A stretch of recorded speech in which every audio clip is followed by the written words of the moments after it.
بسم اللہ الرحمن الرحیم. آج ہم اپنے محسن شاعر مشرق حضرت علامہ اقبال کا یوم پیدائش بڑے زور و شور سے منا رہے ہیں. لیکن میں کہنا چاہتی ہوں کہ ہمارے لیے نہ صرف یہ خوشی کی بات ہے بلکہ فکر کا مقام بھی ہے. خوشی کی بات اس لیے کہ آپ کا جو میسج، آپ کی جو فلسفی، آپ کی روشن خیالی، آپ کی میسج اور آپ کی سوچ کی وجہ سے ہندوستان کے مسلمانوں میں ایک نیا جذبہ پیدا ہوا اور ان کے سامنے ایک نئی راہ ہموار ہوتی چلی گئی. اسی کا یہ نتیجہ ہے کہ آپ میں ایک آزادی کی سوچ نے پروان پائی اور ہم آج ایک پاکستان آزاد ملک میں سانس لے رہے ہیں.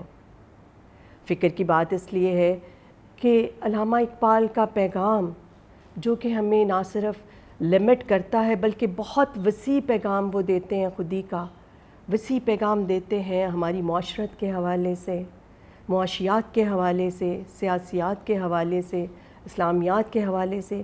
کیا ہم اس میسج کو پراپرلی سمجھ سکے ہیں؟ کیا اس پہ صحیح طریقے سے عمل پیرا ہو سکے ہیں؟ ہمارا آج کا نوجوان کیا اس خودی کے میسج کو صحیح طریقے سے انڈرسٹینڈ کر سکا ہے؟ اس کے اوپر عمل پیرا ہے؟ کیا ان کا پیغام ہمارے لیے آج بھی مشعل راہ ہے؟ اقبال کا نوجوان جس کو وہ شاہین کہتے ہیں، اقبال کا نوجوان وہ ہے جس سے انہیں امید ہے کہ وہ ستاروں پہ کمند ڈالے گا. اقبال کا نوجوان جس کے حوالے سے وہ کہتے ہیں کہ وہ صرف پاکستان کا ہی نہیں بلکہ مسلم امہ کا مستقبل ہے. کیا آج ہم پاکستان میں ایسی نوجوان نسل کو تربیت دے رہے ہیں اس اینگل سے؟ کیا ہم ان کے نوجوان کو اس طریقے سے پروان چڑھا رہے ہیں؟ ان ساری چیزوں کا جواب لینے کے لیے آج میں آپ کو خوش آمدید کہتی ہوں آپ کے پروگرام آج کی بات انجم ضیاء کے ساتھ.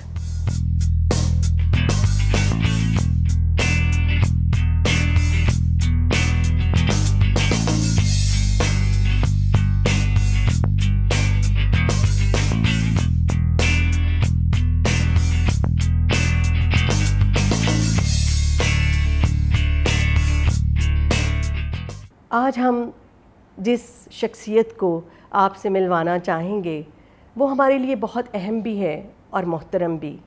اہم اس لیے کہ آج ہمیں وہ چیزیں پتہ چلیں گی، وہ باتیں پتہ چلیں گی جو شاید ہمیں کتابوں میں نہیں ملتی، اور محترم اس لیے کہ آپ حضرت علامہ اقبال کے نواسے ہیں جنہوں نے تصور پاکستان دیا اور ہم ایک آزاد ملک حاصل کر سکے.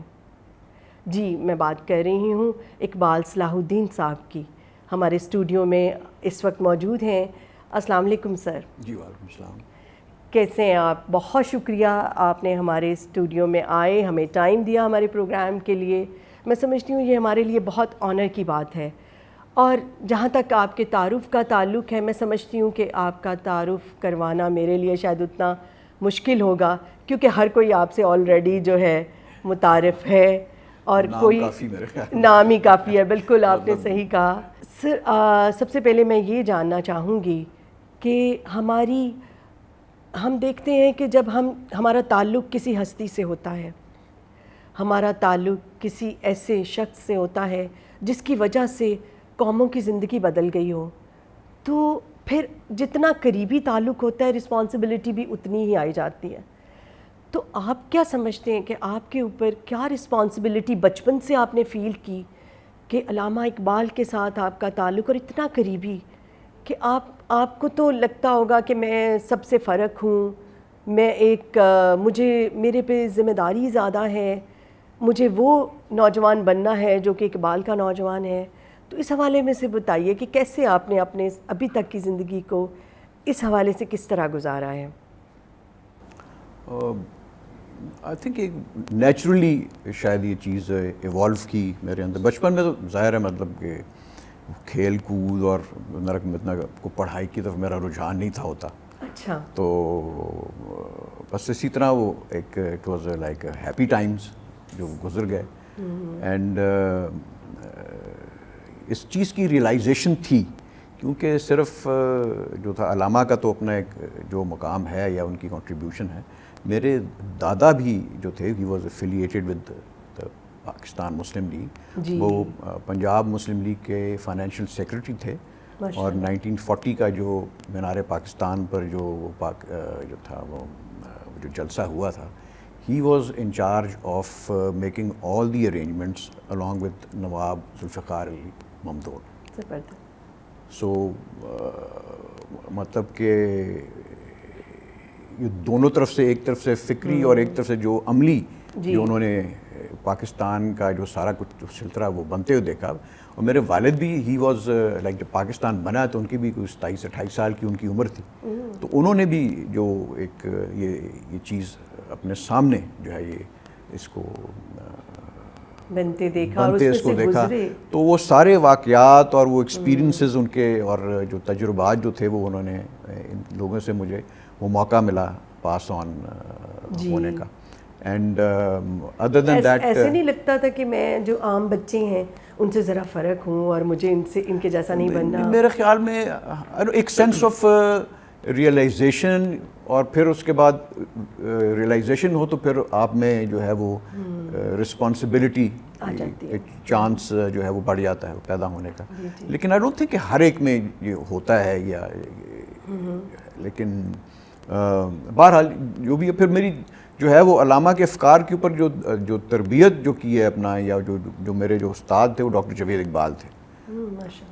سو ان کے ساتھ ایک بہت ہی طویل ایک سفر جو چلا, اور ایونچولی یہ دبستان اقبال کا قیام جو تھا ان کی وفات سے کوئی 4-5 سال پہلے اس کو بنایا گیا, اور وہ بھی اس وجہ سے مٹیریلائز ہوا بیکاز ان کو میں نے ایک دن کہا, میں نے کہا جی یہ آپ نے جو سکھایا ہے مجھے اور جس طرح علامہ کی فکر ہے اور جو قائد اعظم کی جو ڈائریکشن ہے, تو ہمیں تو اس طریقے سے جو ہے ہمیں نوجوان نسل کو جو ہے وہ تو بتایا ہی نہیں گیا, اور جو گراؤنڈ ریئلٹی ہے وہ اس کی ڈائریکشن یہ ہے, اور جو ان کے جو ایک وہ آئیڈیلزم ہے وہ دوسری ڈائریکشن میں ہے. سو اس وجہ سے جو تھا وہ دبستان اقبال کا قیام کیا گیا کہ نوجوانوں تک ہم ان کی جو تھاٹ ہے اقبال کی اس کو as it is without tampering with it جو ہے in its purity and essence جو ہے وہ ان تک پہنچائی جائے. تو اس وجہ سے جو ہے اس کو صحیح.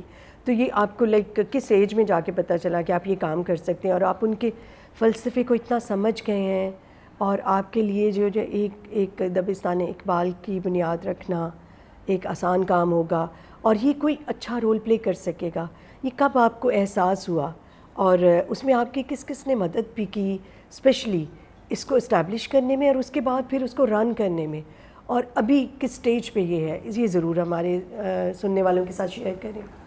یہ 3 بندوں کا ہمارا یہ جو تھا یہ برین چائلڈ تھا, میرا اور میرے استاد بھی تھے احمد جاوید صاحب اور ڈاکٹر جاوید اقبال. تو انہی سے پھر ہم نے وہ مشورہ کر کے جو تھا اس کو جو تھا اس کی بنیاد رکھی. یہ دبستان اقبال کا نام جو ہے وہ احمد جاوید صاحب نے جو تھا وہ چوز کر کے دیا تھا. اینڈ کوئی تقریباً 8 سال پہلے اس کو جو ہے وہ بنایا گیا سے. پہلے تو اس کو جو تھے کچھ دوسرے لوگ جو تھے میں نے ان کے اوپر چھوڑا ہوا تھا, میں اتنا زیادہ جو تھا کوئی فور فرنٹ پہ کو آنے کا مجھے نہیں تھا. کہ بھی مطلب بیسک چیز ہے کہ آپ نے میسج پہنچانا جی. لیکن اب اس کو میں خود اس کو میں نے ٹیک اوور کیا ہے بیکاز میں نے یہ چیز دیکھی ہے کہ جو آپ کا اپنا ویژن ہوتا ہے نا وہ آپ کو کسی اور کے ذریعے اس کو نہیں اچیو کیا جا سکتا. تو آپ دبستان اقبال میں آپ کے پاس بہت ڈیفینیٹلی اسکالرس ہیں, ان کے حوالے سے بتائیے کہ وہ اپنی چیزوں کو کیسے لے کے چل رہے ہیں اور موسٹلی وہ کس چیز پہ ڈبیٹ کرتے ہیں. اگر ہم ملک کی ڈیولپمنٹ کے حوالے سے کریں, کیا اس پہ ان کا فوکس ہوتا ہے؟ زیادہ تر تو جو ہے وہ ان کی کنسنٹریشن ہوتی ہے علامہ کی شاعری کے اوپر اور معاشرے کے اوپر, اور جو ہے وہ جو نوجوانوں میں جو ہے ایک ان کی جو ہے وہ کیریکٹر بلڈنگ جو ہے وہ کریں. لیکن مسئلہ یہ آتا ہے کہ جب آپ یہ خودی کی بات کرتے ہیں یا آپ یہ جو ایک جو بچے کی آپ سیلف ڈیولپمنٹ کی یا انر پوٹینشیل آپ نکالنے کی وہ بات کرتے ہیں, اٹ از ناٹ پاسبل وہ جب تک وہ فریڈم آف جو ہے وہ اس بچے کو نہیں ہوگا, یا اس کو آپ وہ اس کی کریٹیوٹی وہ باہر نہیں آ سکتی جب تک آپ اس کے اوپر کنسٹرینٹس لگا کے رکھیں گے. آبویسلی دیر آر کنسٹرینٹس جو کہ اور ڈومین میں آ جاتے ہیں جس سے کہ آپ کسی دوسرے کو کوئی نقصان نہ پہنچائے, لیکن ادروائز جو ہے ایک فری انوائرمنٹ چاہیے ہوتی ہے. تو دیکھ لیں اس کا آپ مطلب سر کہ ہماری ینگ جنریشن جو ہے اس میں یہ کیپیسٹی تو ہے, پوٹینشیل تو ہے, لیکن شاید ہم اس کو ٹرین اس طرح سے نہیں کر پا رہے. تو یہاں پہ اب میں آپ سے تھوڑی سی ریکمنڈیشنز چاہوں گی کہ کیا کریں کہ ہماری ینگ جنریشن جو ہے اپنی خودی کو بھی سمجھے, اقبال کی فلسفی کو بھی سمجھے, اور پاکستان کی ترقی کے لیے وہ کام کرے کہ ہم ان کے اوپر ناز کر سکیں. یہ بڑا ہی مشکل سوال آپ نے کیا ہے, بیکاز اس کو آپ دیکھیں کہ اس میں بہت سی مشکلات ہیں جی, اور مطلب اصولی طور پر تو ہونا چاہیے تھا نا کہ یہ سارا کچھ ان کے نصاب میں ہوتا, تو آپ ایک ایسی نیشن کی آپ اس کی وہ تربیت کر دیتے آپ اس کی کہ یو نو وہ جنرلی آپ کی جو تھی ایک ہائر لیول آف کیریکٹر کے اوپر, تربیت کے اوپر, کریٹیوٹی کے اوپر, اور یو نو وہ ماڈرنائزڈ جو ہے نا ایجوکیشن کے اوپر جو ہے وہ آپ کے وہ ایک جو سارا معاشرہ آپ کا ہوتا وہ آپ کا نہیں ہے. اب آپ یہ دیکھیں کہ جتنی زیادہ آپ کی ایجوکیشن پھیلی ہے اور ابھی بھی پھیل رہی ہے, تو آپ میں اتنی زیادہ جو ہے وہ یہ تنگ نظری اور یہ جو ریڈیکلزم جو ہے وہ بھی فروغ پا رہا ہے. اس کا مطلب کہ ہمیں اپنے ایجوکیشنل سسٹم کو اور اپنی ایجوکیشنل ہم جو انسٹیٹیوشنس ہیں ان کو اس پہ زیادہ سوچنے کی ضرورت ہے, جو میں آپ کی بات سے اس کو کنکلوڈ اس طرح سے کروں گی. سوری مطلب انٹرپٹ, مجھے آپ یہ بتائیے نا کہ جب آپ یہاں پر جو تعلیم جو ہوتی ہے اسٹوڈنٹ کی, دیکھیں علامہ کے نظریے کے مطابق تعلیم اور تربیت اس طرح جی دونوں جڑے ہوئے ہیں. اب آپ کی تربیت نہیں ہے جی, کسی ایک آدھ کو انسٹیٹیوشن میں ہوگی, یا آپ کوئی ہیڈ آف ڈپارٹمنٹ انٹرسٹ لے رہے ہیں آپ, تو آپ وہ کر لیں. اب جب آپ یہ بھی بات کرتی ہیں نا کہ ساری تو انفارمیشن جو ہے وہ اویلیبل ہے آن دا انٹرنیٹ, اور جو ہے اس کے باوجود جو ہے وہ کوئی انٹرنیٹ سے آ کے پڑھ کے آ کے تو آپ کی یہاں پہ اس کو ڈگری تو حاصل نہیں کر سکتا نا, اس کو تو اسی پروسیس میں سے نہیں. سر ہمارے جو اسٹوڈنٹس ہیں ان کے پاس سب کچھ اویلیبل ہوتا ہے اور ان کو الاؤ کیا جاتا ہے کہ آپ نکالیں اپنی, مطلب یونیورسٹی لیول پہ یہ کچھ ہو رہا ہے, تو ڈیفینیٹلی میرا خیال ہے کہ جب وہ فیلڈ میں جاتے ہیں تو ان کا جو ذریعہ معاش ہے وہ شاید زیادہ امپورٹنٹ ہو جاتا ہے ان کے لیے, شاید ان کی سوچ کو بدلنے کے لیے. I would like to point out کہ جب ہم علامہ کو وہ پورٹرے کرتے ہیں as a philosopher, as a you know بانی پاکستان, ان کی سوچ اور جو بھی خواب دیکھا, تو اس چیز کو ہم نگلیکٹ کر جاتے ہیں, بیکاز جو پہلی کتاب علامہ نے اپنی زندگی میں لکھی تھی وہ علم الاقتصاد تھا, وہ اکانومی کے اوپر تھی. بیکاز اکانومی کو جو ہے یا وہ معاشی انصاف کیے بغیر آپ کے معاشرے میں نہ کو خودی ہو سکتی ہے, نہ کو کچھ اور سکتا ہے. اگر پیٹ کی ہی ہر وقت فکر رہے گی تو پھر آپ کی جو ہے وہ افکار تازہ جو ہیں وہ ڈیولپ کرنا ممکن نہیں ہوگا, مشکل ہوگا. بالکل آپ نے صحیح بات کی, بہت خوبصورت بات کی. تو آخر میں آپ سے صرف یہ چاہوں گی کہ ہماری نوجوان نسل کے لیے, جو کہ اس کو ہم بہت اوپر دیکھنا چاہتے ہیں, بیکاز اب ہمارے مستقبل کے وہی ضامن ہیں, وہی ذمہ دار ہیں, انہوں نے پاکستان کو آگے لے کے جانا. ان کو ایک چھوٹا سا میسج کیا دینا چاہیں گے اقبال کی تعلیمات کی روشنی میں؟ دیکھیں علامہ کے مطابق اگر آپ ان کی کچھ سمرائز کریں نا ان کے سارے فلسفی کے, تو 2 الفاظ میں وہ سمرائز ہوئی تھی, کنٹینیول اسٹرگل. تو ان کی بلکہ ایک وہ یہ کوٹیشن بھی ہے جس میں وہ لکھتے ہیں کہ what is the law of things, تو اس کا جواب دیتے ہیں کنٹینیول اسٹرگل. اور پھر آگے پھر ایک سوال پوچھتے ہیں کہ what then should be the end of education, اور اس کا پھر جواب دیتے ہیں to prepare your young generation for that struggle. تو یہ ایک وہ اسپیکٹ ہے جو کہ ہمارے میں جنرلی اس طریقے سے نہیں ہے. تو اسٹرگل کرنے سے جب آپ یہ اسٹوڈنٹس کہتے ہیں جی کہ ہمیں بس اتنا سا بتا دیں, تو یہ تو ایک وہ اتنی آسانی والی بات ہے, تگ و دو کے بغیر جو ہے وہ تو چیز کبھی حاصل نہیں ہوتی. بلکہ علامہ تو ایک وہ تو دعا مانگتے ہیں خدا سے, وہ کہتے ہیں کہ اپنا نشود نصیب جانت کے دمی قرار گیرد تب و تاب زندگانی بتو آشکار بادا.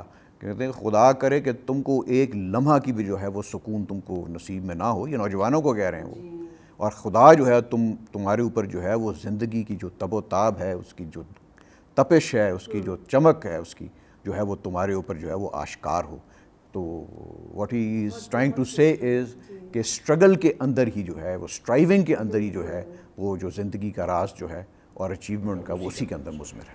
زبردست, بہت خوبصورت میسج آپ نے دیا ہماری نوجوان نسل کو, اور میرا خیال ہے کہ یہی ہماری نوجوان نسل میں سب سے بڑی کمی بھی ہے کہ ہم شارٹ کٹس ڈھونڈنا شروع ہو گئے ہیں.